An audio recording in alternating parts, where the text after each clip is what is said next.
तो मास्टर जी info channel पर मैं भवेश कुमार आप सबों का स्वागत करता हूं। दोस्तों आज हम लोग देखने वाले हैं ज्ञान बिंदु जीएस एकेडमी के द्वारा जो पैड प्रैक्टिस सेट में बिहार दरोगा का प्रैक्टिस सेट चालू है दोस्तों, उसका प्रैक्टिस सेट नंबर 1। तो चलिए दोस्तों स्टार्ट करते हैं आज का वीडियो। तो ज़्यादा से ज़्यादा इस वीडियो को शेयर कीजिएगा और चैनल पर नए होंगे तो चैनल को सब्सक्राइब कर लीजिएगा। काफ़ी इंपॉर्टेंट ये प्रैक्टिस सेट है बिहार दरोगा के लिए। तो चलिए दोस्तों पहला प्रश्न देखते हैं, आंसर देने का प्रयास कीजिएगा। सिंधु सभ्यता निम्नलिखित में से किस युग में पड़ता है? तो सिंधु सभ्यता किस युग में पड़ता है दोस्तों? तो ये कहा जाता है आदि ऐतिहासिक काल। आदि ऐतिहासिक काल में सिंधु सभ्यता पड़ता है। ठीक है, नेक्स्ट क्वेश्चन की बात करें, निम्नलिखित में कौन हड़प्पा और मोहनजोदड़ो के उत्खनन से संबंधित नहीं थे? तो हड़प्पा और मोहनजोदड़ो के उत्खनन से संबंधित कौन नहीं थे दोस्तों? तो R.D. बनर्जी थे ही, K.N. दीक्षित थे ही, M.S. वत्स्य थे ही, जबकि B.A. स्मिथ नहीं थे। तो ऑप्शन नंबर डी यहाँ पर राइट आंसर हो जाएगा। तीसरा नंबर जो प्रश्न है, सेंड्रोकोटस से चंद्रगुप्त मौर्य की पहचान किसने की थी? तो इसका जो सही आंसर होगा दोस्तों यह हो जाएगा विलियम जोन्स ने। विलियम जोन्स ने सेंड्रोकोटस से चंद्रगुप्त मौर्य की पहचान की थी। नेक्स्ट है, कलहन की पुस्तक का नाम क्या है? कलहन की पुस्तक का नाम क्या है दोस्तों? तो कलहन की पुस्तक का नाम है Rajatarangini. Option number D is the right answer. अर्थशास्त्र के लेखक चाणक्य, कौटिल्य या विष्णुगुप्त हैं। मेगास्थनीज की पुस्तक इंडिका है, ये भी हमें याद रखना है। किस काल में अछूत की अवधारणा स्पष्ट रूप से उद्घृत हुई थी? तो 5 का जो राइट आंसर होगा दोस्तों ये हो जाएगा धर्मशास्त्र के समय। धर्मशास्त्र के समय अछूत की अवधारणा स्पष्ट रूप से उद्घृत हुई थी। नेक्स्ट है, भगवान बुद्ध के महापरिनिर्वाण के बाद पहली बौद्ध संगति कहाँ हुई थी? तो पहली जो बौद्ध संगति हुई थी दोस्तों यह राजगिरी में हुई थी, पहली बौद्ध संगति। दूसरा वैशाली में, तीसरा पाटलिपुत्र में, चौथा कुंडलवन में। राजगिरी, वैशाली, पाटलिपुत्र, कुंडलवन, ये इसका सही क्रम हो जाएगा। तो चलिए दोस्तों चलते हैं 7वें नंबर प्रश्न की बात करें, राजा खारवेल का नाम किससे जुड़ा हुआ है? राजा खारवेल का जो नाम है दोस्तों यह हाथी गुफा अभिलेख से जुड़ा हुआ है। तो ऑप्शन नंबर सी यहाँ पर राइट आंसर हो जाएगा। भारत में मोहम्मद गौरी ने किसको प्रथम अक्ता प्रदान किया था? किसको प्रथम अक्ता प्रदान किया था दोस्तों? इसका सही आंसर हो जाएगा कुतुबुद्दीन ऐबक को प्रथम अक्ता प्रदान किया था। नेक्स्ट है, इल्तुतमिश ने बिहार में अपना प्रथम सूबेदार किसे नियुक्त किया? तो किसे नियुक्त किया था दोस्तों? तो मलिक जानी को इल्तुतमिश ने सर्वप्रथम बिहार का सूबेदार नियुक्त किया था। शिवाजी की राजधानी कहाँ थी? तो शिवाजी की जो राजधानी थी दोस्तों रायगढ़ थी। शिवाजी की राजधानी रायगढ़ थी। नेक्स्ट है, पटना में किस सिख गुरु का जन्म हुआ था? तो पटना में गुरु गोविंद सिंह का जन्म हुआ था। Option number D is the right answer. Next है, द्वैध शासन का जनक किसे माना जाता है दोस्तों? तो द्वैध शासन के जनक के रूप में माना जाता है सर लिनियस कार्टस को। सर लिनियस कार्टस को द्वैध शासन के जनक के रूप में माना जाता है। तो वीडियो पसंद आए तो एक लाइक जरूर कीजिएगा और चैनल पर नए हैं तो चैनल को सब्सक्राइब कर लीजिएगा और इस क्लास का PDF पाने के लिए टेलीग्राम चैनल को ज्वाइन कर लीजिएगा। निम्नलिखित में से किसने 1857 के विद्रोह को एक षड्यंत्र की संज्ञा दी थी? यह किसने संज्ञा दी थी दोस्तों? तो इसका सही आंसर हो जाएगा सर जेम्स आउट्रम और W. टेलर ने। सर जेम्स आउट्रम एवं W. टेलर ने 1857 के विद्रोह को षड्यंत्र की संज्ञा दी थी। नेक्स्ट है, नील विद्रोह किसके बारे में था? नील विद्रोह किसके बारे में था? तो देख सकते हैं दोस्तों ऑप्शन यहाँ 4 दिया गया है। तो नील विद्रोह जो था, रैयत नील की खेती नहीं करना चाह रहे थे पर उनमें से एक अमान्य मूल्य पर जबरदस्ती करवाई जा रही थी, यही नील विद्रोह कहलाता है। मुंडाओं ने विद्रोह खड़ा किया। तो मुंडाओं ने कब विद्रोह खड़ा किया था दोस्तों, यानी कब विद्रोह किया था? तो इसका जो सही आंसर हो जाएगा 1895 में मुंडाओं ने विद्रोह स्टार्ट किया था। चलते हैं 16वां नंबर प्रश्न की बात करें, अमृत बाजार पत्रिका की स्थापना किसने की थी? तो अमृत बाजार पत्रिका की स्थापना शिशिर कुमार घोष द्वारा किया गया था। नेक्स्ट है, किसने कहा था कांग्रेस आंदोलन ना तो लोगों द्वारा प्रेरित था और ना ही यह उसके द्वारा सोचा या योजनाबद्ध किया गया था? तो यह किसका कथन है दोस्तों? तो यह कथन सर सैयद अहमद का है। सर सैयद अहमद ने कहा था, कांग्रेस आंदोलन ना तो लोगों द्वारा प्रेरित था और ना ही यह उसके द्वारा सोचा या योजनाबद्ध किया गया था। नेक्स्ट क्वेश्चन की बात करें, निम्नलिखित में कौन सा नेता कांग्रेस के गर्म दल से संबंधित था? तो कांग्रेस के गर्म दल से कौन सा नेता संबंधित है दोस्तों? तो option number A Arvind Ghosh. Aurobindo Ghosh जो थे दोस्तों, यह कांग्रेस के गर्म दल के नेता थे। गर्म दल के अन्य नेता लाल बाल और पाल थे, लाला लाजपत राय, विपिन चंद्र पाल। और नेक्स्ट है, दीवाने अर्ज विभाग संबंधित है किससे? दीवाने अर्ज विभाग किससे संबंधित है दोस्तों? तो इसका सही आंसर हो जाएगा रक्षा विभाग से। दीवाने अर्ज विभाग रक्षा विभाग से संबंधित है। नेक्स्ट है, विजयनगर साम्राज्य का अवशेष कहाँ से मिला है? तो विजयनगर साम्राज्य का अवशेष हम्पी से मिला है। तो ऑप्शन नंबर सी यहाँ पर राइट आंसर हो जाएगा। नेक्स्ट है 21वां नंबर प्रश्न, काफ़ी इंपॉर्टेंट है दोस्तों। इस तरह के कूट दिए गए होते हैं और आपसे प्रश्न पूछा जाता है। उन मौलिक अधिकारों का चयन करें जो भारतीय नागरिकों को तो प्राप्त है परंतु गैर नागरिकों को नहीं। तो देख सकते हैं दोस्तों, पहला जो है भाषण और अभिव्यक्ति की स्वतंत्रता, यह केवल भारतीय नागरिकों को प्राप्त है। कानून के समक्ष क्षमता, ये दोनों को प्राप्त है, भारतीय नागरिक और गैर नागरिक को भी। लेकिन अल्पसंख्यक के अधिकार की जो स्वतंत्रता है, यह जो है केवल भारतीय नागरिकों को प्राप्त है। तो 1 और 3 सही आंसर हो जाएगा। ऑप्शन नंबर ए यहाँ पर राइट आंसर होने वाला है। चलते हैं 22वें नंबर प्रश्न की बात करें। वीडियो पसंद आए तो एक लाइक जरूर कीजिएगा दोस्तों। एक नया राज्य बनाने में संवैधानिक संशोधन के लिए कैसा बहुमत चाहिए? तो एक नया राज्य बनाने के लिए साधारण बहुमत चाहिए, संसद में साधारण बहुमत चाहिए। एक एमपी की सीट को रिक्त घोषित किया जा सकता है यदि वह सदन में लगातार कितनी अवधि के लिए अनुपस्थित रहता हो दोस्तों? तो 23 का राइट आंसर हो जाएगा। लगातार अगर 2 माह तक कोई एमपी सीट से रिक्त हो यानी कि सदन से बाहर हो तो उन्हें क्या किया जा सकता है? तो उस सीट को रिक्त घोषित किया जा सकता है। हमारे संविधान के अनुसार राज्यसभा का कार्यकाल कितना होता है? तो हमारे संविधान के अनुसार राज्यसभा समाप्त होने का विषय नहीं है। तो option number D right answer हो जाएगा। नेक्स्ट है, भारत में चलित न्यायालय यानी कि मोबाइल कोर्ट किसका मानस पुत्र है?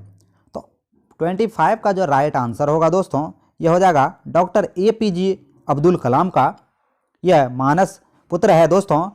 भारत में चलित न्यायालय मोबाइल कोर्ट।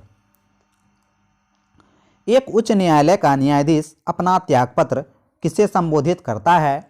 तो 26 का राइट आंसर हो जाएगा राष्ट्रपति को संबोधित करता है। लेखानुदान बना है, लेखानुदान किससे बना होता है दोस्तों? 27 का राइट आंसर हो जाएगा बजट के लिए। लेखानुदान बजट के लिए बना होता है। भारतीय संविधान को संविधान सभा द्वारा अंगीकृत कब किया गया था? तो भारतीय संविधान को संविधान सभा द्वारा अंगीकृत 26 नवंबर 1949 को किया गया था। काफ़ी इंपॉर्टेंट है दोस्तों। भारतीय संविधान की प्रस्तावना के सिलसिले में निम्नलिखित में कौन सा सही क्रम है? तो 29 का देखना है दोस्तों कि कौन सा सही क्रम है। गणतंत्र, जनवादी, धर्मनिरपेक्ष, समाजवादी, सार्वभौमिक, क्षमता संपन्न। ऑप्शन नंबर ए ही यहाँ पर दोस्तों सही क्रम हो जाएगा। चलते हैं 30 नंबर प्रश्न की बात करें दोस्तों। वीडियो पसंद आए तो एक लाइक जरूर कीजिएगा और चैनल पर नए हैं तो चैनल को सब्सक्राइब कर लीजिएगा। 30 नंबर प्रश्न है, भारत में प्रजातंत्र इस तथ्य पर आधारित है कि जनता को सरकारों को चुनने तथा बदलने का अधिकार है। भारत में प्रजातंत्र है, इसका यह कथन है कि जनता को सरकारों को चुनने तथा बदलने का अधिकार प्राप्त है। भारत का प्रधानमंत्री मुख्य होता है।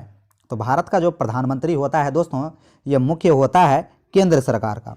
केंद्र सरकार का मुख्य या मुखिया प्रधानमंत्री होता है। नेक्स्ट है, भारतीय संविधान में केंद्र सरकार की अधिशासी शक्तियां को किसमें निहित किया जाता है दोस्तों? तो 32 का राइट आंसर हो जाएगा भारत के राष्ट्रपति में। ऑप्शन नंबर ए यहाँ पर राइट आंसर हो जाएगा। नेक्स्ट चलते हैं 32 नंबर प्रश्न की बात करें। 32 नंबर हो ही गया है। 33 नंबर प्रश्न है, भारतीय संविधान के किस अनुच्छेद के अंतर्गत लोकसभा में अनुसूचित जातियों के आरक्षण का प्रावधान किया गया है? तो 33 का राइट आंसर हो जाएगा अनुच्छेद 330 के अंतर्गत। नेक्स्ट है, संसद सदस्य बनने हेतु न्यूनतम उम्र सीमा कितनी होनी चाहिए? तो 34 का राइट आंसर हो जाएगा, 25 वर्ष होनी चाहिए। नेक्स्ट है, सरकार की पंचायती राज प्रणाली की प्रमुख विशेषता क्या है? तो 35 का देखते हैं दोस्तों कि सरकार की पंचायती राज प्रणाली की प्रमुख विशेषता क्या हो सकती है। तो इसका जो सही आंसर होगा दोस्तों, इनमें सरकार की 3 श्रेणियां होती है, बिल्कुल सही है। इसका लक्ष्य गांवों को सामाजिक एवं आर्थिक न्याय प्रदान करना है, बिल्कुल सही है। जिला परिषद में इसके सदस्य के रूप में कुछ सांसद होते हैं, बिल्कुल सही है। इनमें से सभी कथन सही है, तो option number D right answer हो जाएगा। 36 नंबर प्रश्न है, निम्नलिखित में कौन सा सौरमंडल का भाग नहीं है? तो सौरमंडल का इनमें से कौन सा भाग नहीं है दोस्तों? तो निहारिका जो है दोस्तों, यह सौरमंडल का भाग नहीं है। नेक्स्ट है 37 नंबर प्रश्न, अंतर्राष्ट्रीय दिनांक रेखा इंटरनेशनल डेटेड लाइन खींची जाती है। तो इंटरनेशनल जो डेटेड लाइन है दोस्तों, यह कहाँ खींची जाती है? तो यह प्रशांत महासागर से होकर यह खींची जाती है। नेक्स्ट चलते हैं 38 नंबर प्रश्न, आग्नेय चट्टानों के लिए निम्नलिखित में कौन सा कथन सत्य है? तो आग्नेय चट्टानों के लिए कौन सा कथन सत्य हो जाएगा? तो देख सकते हैं वे क्रिस्टलीय तथा अक्रिस्टलीय दोनों ही होते हैं, यही कथन यहाँ पर सत्य है। 39 नंबर प्रश्न है, जोहान्सबर्ग किस लिए विख्यात है? तो जोहान्स जो बर्ग है दोस्तों, यह स्वर्ण खनन यानी कि सोना उत्पादन के लिए विख्यात है। चलते हैं 40 नंबर प्रश्न की बात करें, ओजोन परत बताती है। तो ओजोन परत हमें क्या बताती है दोस्तों? ओजोन परत पृथ्वी की सतह से 15 से 20 किलोमीटर ऊपर वायुमंडल की परत बताती है, तो इसलिए ऑप्शन नंबर डी यहाँ पर राइट आंसर हो जाएगा। ओजोन की मोटाई डाप्सन से मापी जाती है। निम्नलिखित सागरों में किसमें औसत लवणता सर्वाधिक है? तो औसत लवणता सर्वाधिक किस सागर में है दोस्तों? इसका सही आंसर हो जाएगा मृत सागर में, डेड सी में सर्वाधिक लवणता पाई जाती है। किस मिट्टी में कोशिका यानी कि कैपिलरी सबसे अधिक प्रभावशाली होती है? तो 42 का राइट आंसर हो जाएगा चिकनी मिट्टी में। चिकनी मिट्टी में कैपिलरी की गुण सर्वाधिक होती है। पर्यावरण किससे बनता है दोस्तों? तो पर्यावरण जैविक तथा अजैविक घटक सभी से बनता है, इसीलिए ऑप्शन नंबर डी यहाँ पर राइट आंसर हो जाएगा। नेक्स्ट है, महाराष्ट्र एवं कर्नाटक में पश्चिमी घाट क्या कहलाता है? तो महाराष्ट्र और कर्नाटक में पश्चिमी घाट सह्याद्री के नाम से जाना जाता है। काफ़ी इंपॉर्टेंट है दोस्तों कि महाराष्ट्र और कर्नाटक में पश्चिमी घाट सह्याद्री के नाम से जाना जाता है। नेक्स्ट है, यह दर्रा जो सर्वाधिक ऊंचाई में अवस्थित है वह क्या कहलाता है? तो कौन सा दर्रा सर्वाधिक ऊंचाई में अवस्थित है दोस्तों? तो 45 का राइट आंसर हो जाएगा नाथुला दर्रा, जो कि सिक्किम में है, जो सर्वाधिक ऊंचाई पर अवस्थित है। भारत की सर्वाधिक वर्षा मुख्यतः प्राप्त होती है। तो भारत में सर्वाधिक वर्षा मुख्यतः कहाँ से प्राप्त होती है दोस्तों? तो 46 का जो राइट आंसर हो जाएगा दक्षिणी पश्चिमी मानसून से भारत को सर्वाधिक वर्षा प्राप्त होती है। नेक्स्ट है, कुरियर सेवा से प्रतिस्पर्धा के लिए भारतीय डाक विभाग द्रुत डाक सेवा का आरंभ कब किया गया? यानी कि स्पीड पोस्ट के बारे में ये प्रश्न है दोस्तों कि कब स्टार्ट किया गया है? तो 47 का राइट आंसर हो जाएगा 1986 में। 1986 में द्रुत डाक सेवा यानी कि स्पीड पोस्ट सेवा स्टार्ट किया गया है। 48 नंबर प्रश्न है, क्षेत्रफल के अनुसार निम्नलिखित राज्यों का सही अवरोही क्रम क्या है? तो क्षेत्रफल में जो अभी सबसे बड़ा हो जाएगा दोस्तों राजस्थान है, तो राजस्थान ऑप्शन में नहीं है, तो यहाँ सबसे पहले मध्य प्रदेश हो जाएगा ऑप्शन नंबर 1 में, उसके बाद उत्तर प्रदेश हो जाएगा 2 में, आंध्र प्रदेश हो जाएगा 3 में और बिहार हो जाएगा 4 में। तो इसका जो सही आंसर हो जाएगा दोस्तों 3, 4, 1, 2। तो 3, 4, 1, 2 ऑप्शन नंबर डी में है, तो ऑप्शन नंबर डी यहाँ पर राइट आंसर हो जाएगा। 49 नंबर प्रश्न है, गद्दी लोक निवासी है। तो गद्दी लोक निवासी कहाँ की है? तो इसका सही आंसर हो जाएगा हिमाचल प्रदेश के लोक निवासी को, लोक जनजाति को क्या कहते हैं? गद्दी कहते हैं। नेक्स्ट है, इंद्रधनुष्य क्रांति का संबंध किससे है? तो इंद्रधनुष्य क्रांति का संबंध हरित क्रांति से, श्वेत क्रांति से, नीली क्रांति से, यानी कि सभी प्रकार की क्रांति को सम्मिलित रूप से इंद्रधनुष्य क्रांति नाम दिया गया है। नेक्स्ट है 51 नंबर प्रश्न है, भारत में राष्ट्रीय आय का संकलन होता है। तो भारत में राष्ट्रीय आय का जो संकलन होता है दोस्तों, देख लेते हैं इसका ऑप्शन क्या है। तो भारत में राष्ट्रीय आय का जो संकलन होता है, इसका निर्माण कौन करता है? तो केंद्र सांख्यिकी संगठन द्वारा किया जाता है। नेक्स्ट है दोस्तों 52 नंबर प्रश्न। 52 नंबर प्रश्न है, इसमें कूट दिया गया है। तो देख लेते हैं, केंद्र सरकार के निम्नलिखित महत्वपूर्ण का राजस्व स्रोत पर विचार कीजिए। तो राजस्व स्रोत में इसमें जो पूछा जा रहा है कौन सा सही अवरोही क्रम है, तो सही अवरोही क्रम यहाँ हमें बताना है। तो सबसे पहले क्या होगा, तो सबसे पहले निगम कर होगा, उसके बाद क्या होगा दोस्तों, उसके बाद निगम कर के अलावा अन्य प्रकार के कर होगा, तो ऑप्शन नंबर 2 में। उसके बाद क्या होगा दोस्तों, उसके बाद संघ उत्पादक शुल्क होगा ऑप्शन नंबर 3 में। उसके बाद कस्टम ड्यूटी होगा 4 में। तो 1, 2, 4, 3 इसका सही आंसर हो जाएगा। तो ऑप्शन नंबर ए ही यहाँ पर राइट आंसर होने वाला है। 53 नंबर प्रश्न है, ब्याज भुगतान एक आइटम है। तो ब्याज भुगतान किसका एक आइटम है दोस्तों, तो राजस्व व्यय का एक आइटम है ब्याज भुगतान। नेक्स्ट है, भारत में वित्त क्षेत्र के सुधारों में शामिल है। तो 54 का राइट आंसर हो जाएगा दोस्तों ऑप्शन नंबर बी, बीमा क्षेत्र में निजी कंपनियों का प्रवेश। बीमा क्षेत्र में निजी कंपनियों का प्रवेश। नेक्स्ट है 55 नंबर प्रश्न, शिशु मृत्यु दर क्या है। तो शिशु मृत्यु दर के बारे में ये प्रश्न है दोस्तों कि शिशु मृत्यु दर क्या है। तो इसका सही आंसर हो जाएगा, हर 1000 जीवित जन्मों में से अपने पहले जन्मदिन से पहले मरने वाले बच्चों की संख्या का अनुपात जो है दोस्तों, यही शिशु मृत्यु दर है। कलिंग पुरस्कार दिया जाता है किस क्षेत्र में। तो कलिंग पुरस्कार के बारे में जो प्रश्न पूछा जाता है दोस्तों, यह विज्ञान के लोकप्रिय बनाने के लिए क्षेत्र में कलिंग पुरस्कार दिया जाता है और यह विज्ञान से संबंधित है। नेक्स्ट है, वह भाषा जो भारत में हिंदी के बाद वक्ताओं को दूसरी सबसे अधिक संख्या द्वारा बोली जाती है। तो 57 का राइट आंसर हो जाएगा दोस्तों तेलुगु भाषा। हिंदी के बाद भारत में तेलुगु भाषा सर्वाधिक बोली जाने वाली भाषा है। 58 नंबर प्रश्न है, किस खेल के लिए थॉमस कप पुरस्कार दिया जाता है। तो थॉमस कप जो पुरस्कार है दोस्तों, यह दिया जाता है बैडमिंटन में। थॉमस कप बैडमिंटन के क्षेत्र में दिया जाता है। जंतर मंतर का निर्माण किसने किया था। तो जंतर मंतर का जो निर्माण है दोस्तों, यह किसने किया है। तो महाराजा जयसिंह ने जंतर मंतर का निर्माण किया है। नेक्स्ट है, गुटनिरपेक्ष आंदोलन का नेता कौन है। तो गुटनिरपेक्ष आंदोलन का यहाँ पर नेता कौन हो जाएगा दोस्तों। तो भारत जो है गुटनिरपेक्ष आंदोलन का नेता है। 61 नंबर प्रश्न की बात करें, टाइफाइड तथा कोलेरा विशिष्ट उदाहरण किसका है। तो टाइफाइड और कोलेरा जो है दोस्तों, ये किसका उदाहरण हो जाएगा। तो यह जल जनित रोग हो जाएगा। जल जनित रोग टाइफाइड तथा कोलेरा होता है। 62 नंबर प्रश्न है, निम्नलिखित में कौन सा विटामिन प्रतिस्कंदन विषों के प्रवेशी प्रतिकारक के रूप में प्रयोग किया जाता है। तो 62 का जो राइट आंसर होगा दोस्तों, यह हो जाएगा विटामिन के। विटामिन के। नेक्स्ट है, सबसे छोटा जीव जो स्वयं विकास एवं प्रजनन करने में समर्थ है वह क्या है। तो mycoplasma gallisepticum option number C right answer हो जाएगा। निम्नलिखित में कौन सा मनुष्य में अवशेषी अंग नहीं है। तो 64 में देखना है दोस्तों कि कौन सा अवशेषी अंग नहीं है।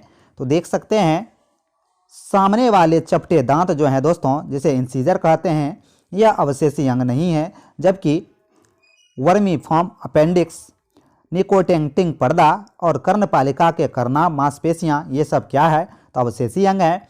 तो ऑप्शन नंबर सी जो है दोस्तों, सामने वाले चपटे दांत यानी कि इंसीजर, यह अवशेषी अंग में नहीं आते हैं। मनुष्य के शरीर में टोटल 100 अवशेषी अंग हैं। प्रतिवर्ती क्रियाओं का नियंत्रण केंद्र कहाँ है। तो प्रतिवर्ती क्रियाओं का नियंत्रण केंद्र क्या हो जाएगा दोस्तों, केशरुख रज्जु। स्पाइनल कॉर्ड जो है दोस्तों, यह प्रतिवर्ती क्रियाओं का नियंत्रण केंद्र है। नेक्स्ट है, मायोग्लोबिन में कौन सी धातु होती है। तो मायोग्लोबिन जो है दोस्तों, इसमें कौन सी धातु होगी। तो इसमें लोहा धातु होती है। तो option number D right answer हो जाएगा।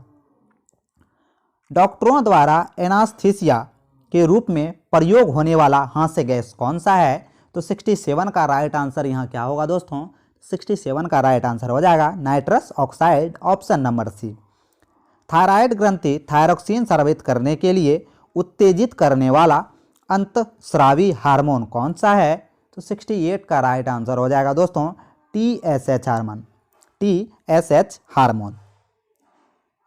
इनमें से रक्तदाब का मापन कौन करता है। तो रक्तदाब को मापता है स्पेग्नोमैनोमीटर। स्पेग्नोमैनोमीटर रक्तदाब को मापने का काम करता है। नेक्स्ट है, निम्नलिखित में कौन सा युग्म सही सुमेलित नहीं है?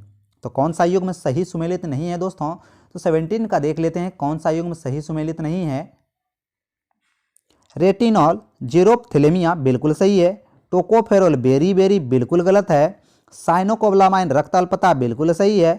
आर्नेको कैल्सीफेरॉल रिक्टेस बिल्कुल सही है। ऑप्शन नंबर बी ही यहाँ पर दोस्तों सही मिलान नहीं है।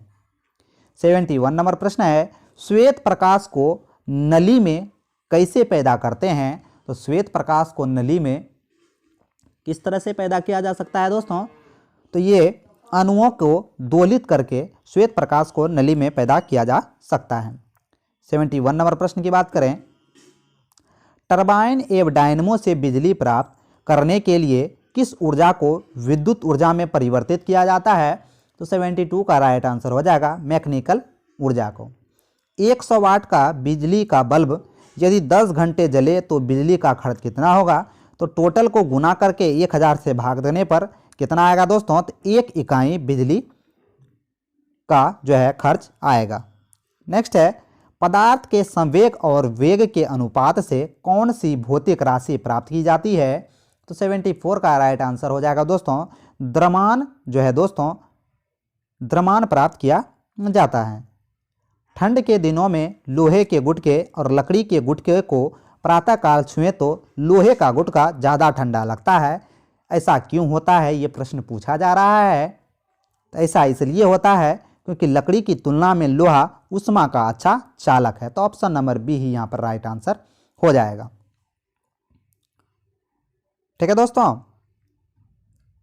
75 नंबर प्रश्न है, ठंडे के दिनों में लोहे के गुटके और लकड़ी के गुटकों को प्रातःकाल छुएं तो लोहे का गुटका ठंडा लगता है, क्योंकि ऐसा इसलिए होता है क्योंकि लकड़ी की तुलना में लोहे ऊष्मा का अच्छा चालक होते हैं। तो ऑप्शन नंबर बी यहाँ पर राइट आंसर हो जाएगा। 76 नंबर प्रश्न है, कमरे में रखा रेफ्रिजरेटर का दरवाज़ा खोल दिया जाए तो क्या होगा दोस्तों? तो क्या होगा? आप अंततः कमरे को थोड़ा गर्म कर सकते हैं। ऑप्शन नंबर सी यहाँ पर राइट आंसर हो जाएगा। आमतौर पर सुरक्षा फ्यूज लगाने के लिए प्रयोग होने वाला तार किस पदार्थ का बना होता है? तो 77 का राइट आंसर हो जाएगा टीन और शीशे का यह मिश्र धातु होता है फ्यूज लगाने वाला तार। टीन और शीशा का एक मिश्र धातु होता है। ब्रोमीन क्या होता है दोस्तों? तो ब्रोमीन के बारे में ये प्रश्न पूछा जा रहा है। ब्रोमीन जो है एक लाल द्रव है। ब्रोमीन क्या है? एक लाल द्रव है। वेल्डिंग में प्रयोग होने वाला गैस कौन सा है? तो वेल्डिंग में प्रयोग होने वाला गैस हो जाएगा ऑक्सीजन और एसिटिलीन। ऑक्सीजन और एसिटिलीन वेल्डिंग में प्रयोग होने वाला गैस है। 18 नंबर प्रश्न है, सोडा वाटर की बोतल खोलने पर कौन सी गैस निकलती है उससे? तो सोडा वाटर की बोतल खोलने पर कार्बन डाइऑक्साइड गैस उसमें निकलती है। एक हाइड्रोकार्बन जिसमें कार्बन के 2 परमाणु द्विबंध द्वारा जुड़े होते हैं वह क्या कहलाते हैं? तो इसका सही आंसर हो जाएगा एल्केन कहलाते हैं। ऑप्शन नंबर ए यहाँ पर राइट आंसर हो जाएगा। 81 नंबर प्रश्न की बात करें दोस्तों, 82 नंबर प्रश्न, बेकेलाइट निम्नलिखित के संचयन से बनता है। तो बेकेलाइट किसके संचयन से बनता है? तो 82 का राइट आंसर हो जाएगा फिनॉल तथा फॉर्मेल्डिहाइड से। साबुन और ग्रीज को हटाता है। साबुन जो है ग्रीज को हटाता है, ये कैसे हटाता है दोस्तों? तो पायसीकरण द्वारा। किसके द्वारा? पायसीकरण द्वारा। 84 नंबर प्रश्न है, पीतल के बर्तनों को कलई करते समय गर्म बर्तन की सफाई के लिए प्रयोग किया जाने वाला अमोनियम क्लोराइड चूर्ण से निकलने वाला धुआं कैसा होता है? 34 का राइट आंसर हो जाएगा अमोनिया और हाइड्रोक्लोरिक एसिड का। अमोनिया और हाइड्रोक्लोरिक एसिड का। विरंजक चूर्ण के लिए कौन सा कथन असत्य है? विरंजक चूर्ण के लिए कौन सा कथन असत्य है? तो जल में अधिक विलय होता है, यही कथन यहाँ पर असत्य है। विरंजक चूर्ण हल्के पीले रंग का चूर्ण है और यह ऑक्सीकारक है, ये भी सही है दोस्तों। 86 नंबर प्रश्न है, तैरने के तालाब में तैरने से मनुष्य की त्वचा जल जाती है, इसका क्या कारण है? तो 86 नंबर का जो सही आंसर होगा दोस्तों, क्योंकि क्लोरीन उसमें ज़्यादा मौजूद होती है, इसलिए तैरने के तालाब में मनुष्य को अगर तैरता है तो उनकी त्वचा जलने लगती है। पौधे जो नमक युक्त मिट्टी में उगते हैं वह क्या कहलाते हैं? तो पौधे जो नमक युक्त मिट्टी में उगते हैं दोस्तों वह कहलाते हैं हेलोफाइटा। हेलोफाइटा। जीवों में अत्यधिक विविधता का कारण क्या है? तो जीवों में अत्यधिक विविधता का कारण है उत्परिवर्तन। ऑप्शन नंबर सी, उत्परिवर्तन जीवों में अत्यधिक विविधता का कारण है। विद्युत उत्पन्न करने के लिए कौन सी धातु का उपयोग होता है? तो विद्युत उत्पन्न करने के लिए किस धातु का उपयोग होगा दोस्तों? तो 89 का जो राइट आंसर होगा यह यूरेनियम के कारण, यूरेनियम के कारण। अतिचालक का लक्षण क्या है? तो अतिचालक का यहाँ लक्षण हो जाएगा शून्य परागम्यता, शून्य परागम्यता। तो अभी हम लोगों ने देखा बिहार दरोगा के लिए ज्ञान बिंदु जीएस एकेडमी का सेट नंबर 1, जो कि काफ़ी इंपॉर्टेंट सेट है दोस्तों। आशा करता हूं कि आज का ये क्लास आपको अच्छा लगा होगा। क्लास अगर अच्छा लगा होगा दोस्तों तो एक लाइक ज़रूर कीजिएगा और अपने दोस्तों के बीच शेयर ज़रूर कीजिएगा दोस्तों। इसी तरह का प्रैक्टिस सेट देखने के लिए हमारे चैनल को सब्सक्राइब कर लीजिएगा और इस क्लास का PDF पाने के लिए मास्टर जी इन्फो टेलीग्राम चैनल को ज्वाइन कर लीजिएगा। डिस्क्रिप्शन बॉक्स में लिंक है दोस्तों। तो मिलते हैं अगले वीडियो में। जय हिंद, जय भारत।